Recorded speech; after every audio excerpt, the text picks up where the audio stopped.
नहीं, बल्कि आप लोगों को एक बहुत ही ज़रूरी संदेश देने के लिए आया हूं, जो कि चीन और भारत के बीच अभी जो टकराव और तनाव की स्थिति बनी है, इसके बारे में आपकी क्या जिम्मेदारी है। मैं लद्दाख में हूं और आप देख रहे हैं सिंधु नदी को बहते हुए यहाँ, और वो जो पहाड़ियाँ हैं उनके पीछे नुब्रा और चांगतांग के वो इलाके हैं जहाँ पर ये तनाव बढ़ता जा रहा है। हज़ारों सैनिक वहाँ ले जाए जा चुके हैं। सुनने में आया है चीनी वायुसेना के जहाज़ भी वहाँ तैनात किए गए हैं, और एक घंटे पहले भारतीय वायुसेना के जहाज़ भी मेरे ऊपर मंडरा रहे थे। सामान्यतः जब सीमा पर तनाव होता है तो हम आप जैसे नागरिक ये सोचकर सो जाते हैं रात को कि सैनिक इसका जवाब दे देंगे, मगर मैं आज आप लोगों को ये ज़रूरी बात बताना चाहता हूँ कि इस बार सिर्फ सैनिक जवाब नहीं, दो तरफा जवाब हो और उसमें नागरिक जवाब भी हो। तो आप जैसे नागरिक दिल्ली, मुंबई और बेंगलोर और अनेक शहरों से क्या कर सकते हैं इसमें, ये समझने के लिए पहले हमें समझनी होगी चीन की ये हरकत और वो ऐसा क्यों कर रहा है। आपने देखा होगा कि ये सिर्फ भारत के साथ नहीं हो रहा है, बल्कि पिछले कई हफ्तों से चीन ये दक्षिण चीनी सागर में वियतनाम, ताइवान और अब हांगकांग के साथ भी छेड़खानी कर रहा है। और मेरा ये विश्लेषण है कि वो ये सब किसी देश के साथ दुश्मनी के वजह से ज़्यादा अपने अंदर की समस्याओं को सुलझाने के लिए कर रहा है। आज चीन को सबसे बड़ा डर है तो अपने जनता से डर है। उनकी 140 करोड़ की आबादी, जो कि एक बंधुआ मजदूर की तरह बिना मानवाधिकारों के चीनी तानाशाह सरकार के लिए काम करते हैं और उसे धनी बनाते हैं, जब वो नाराज हो जाए तो फिर एक क्रांति की सी परिस्थिति बन पड़ती है, और इससे चीन बहुत डरता है।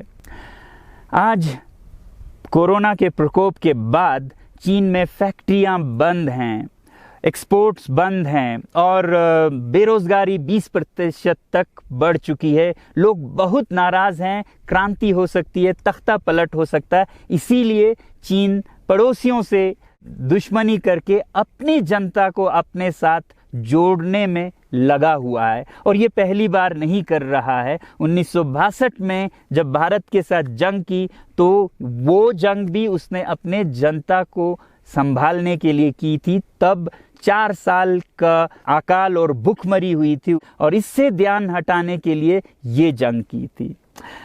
चीन के लिए अपनी जीडीपी और जो खुशहाली है उसे बढ़ाते रहना बहुत ही ज़रूरी है, और जिस दिन जीडीपी घट जाए वहाँ की जनता क्रांति के लिए तैयार है। मैं तो कहता हूँ कि इस बार भारत की बुलेट पावर से भी ज़्यादा वॉलेट पावर काम आएगी। जो नागरिक पैसा खर्चते हैं चीन के सामान को खरीदने में, ज़रा सोचिए, हम आप भारतीय उद्योग को मारकर चीन से मूर्तियों से कपड़ों तक हर साल 5 लाख करोड़ के सामान खरीदते हैं, और फिर यह पैसा आगे जाकर हमारे सीमा पर हथियार और बंदूक बनकर हमारे सैनिकों के मौत का कारण बन सकती हैं।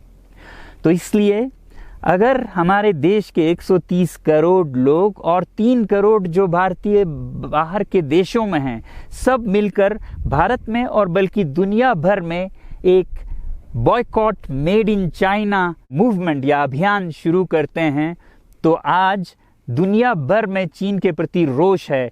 हो सकता है कि सारी दुनिया साथ आए और इतने बड़े स्तर पर चीनी व्यापार का बॉयकॉट हो कि चीन को जिसका सबसे बड़ा डर था वही हो, यानी कि उसकी अर्थव्यवस्था डगमगाए और उसकी जनता रोष में आए, विरोध और तख्ता पलट। और अगर हम ऐसा नहीं करते हैं तो कितनी बदनसीबी की बात होगी भारत के लिए, ज़रा सोचिए।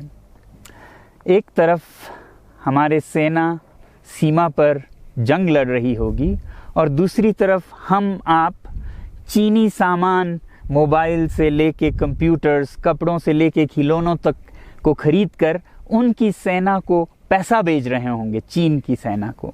ये तो हुई हार्डवेयर की बात। दूसरी तरफ हमारी युवा चीनी सॉफ्टवेयर, एप्स, गेम्स जैसे टिकटॉक, शेयरिट, इन सब में मस्त उन्हें दूसरी तरफ से करोड़ों करोड़ों का पैसा भेज रहे होंगे। तो इसलिए बहुत ज़रूरी है कि हम एक नागरिक जवाब ज़रूर दें और इसे एक अभियान बनाएं, ग्लोबल मूवमेंट की तरह। ये बॉयकॉट मेड इन चाइना का जो अभियान है वो भारत के लिए भी एक वरदान साबित होगी। जैसा कि हमारे प्रधानमंत्री ने एक विजन हमें दिया था स्वावलंबन का, सेल्फ रिलायंस, वो तब हो सकता है जब हमारे अपने उद्योग फलें फूलें। और जब हम बॉयकॉट करते हैं इन सामान का तो अपने देश के उद्योग का, उत्पाद का हम प्रयोग करेंगे और उससे मजदूरों को रोजगारी मिलेगी और सारा देश खुशहाल होगा।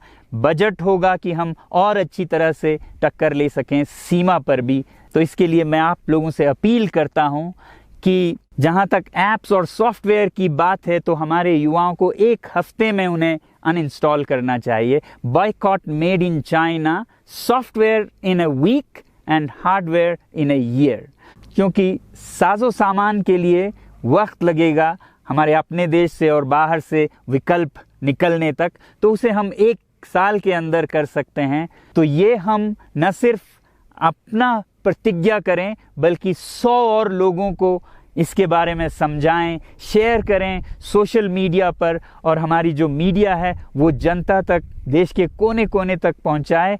और जैसे ही इसका असर दिखने लगेगा, इंटरनेट से ऐप्स लाखों में, करोड़ों में अनइंस्टॉल होंगे, तो चीन को संदेश साफ जाएगा और यही एक तरीका उसे मेज़ पर पहुंचा सकती है जहां पर कि बातचीत हो शांति की।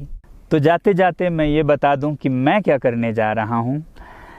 इस फ़ोन पर जो भी चीनी ऐप्स हैं उन्हें तो मैं एक हफ्ते में हटा रहा हूं, बल्कि ये फ़ोन जो कि चीन में बना है इसे भी मैं एक हफ्ते में अपनी ज़िंदगी से अलग कर रहा हूं। और एक साल के अंदर हर वो चीज़ जिस पे मेड इन चाइना लिखा है उसे ज़िंदगी से निकालने जा रहा हूं। हमें चीन से, चीनी लोगों से कोई समस्या नहीं है, चीनी सरकार और उनकी रवैयों से समस्या है। जब तक चीन में परिवर्तन ना हो हमें ऐसा करना होगा। और आप लोगों से मैं अपील करता हूं कि आप अपने शहर में, अपने मोहल्ले में ऐसे इवेंट्स करें जहां लोग प्रतिज्ञाएं करें कि चीनी सामान का बहिष्कार करें जब तक चीन में परिवर्तन ना हो। और मैं सालों से कहता रहा हूं कि 21वीं सदी में देश के लिए जान देने की नहीं बल्कि ज़िंदगी देने की ज़रूरत है।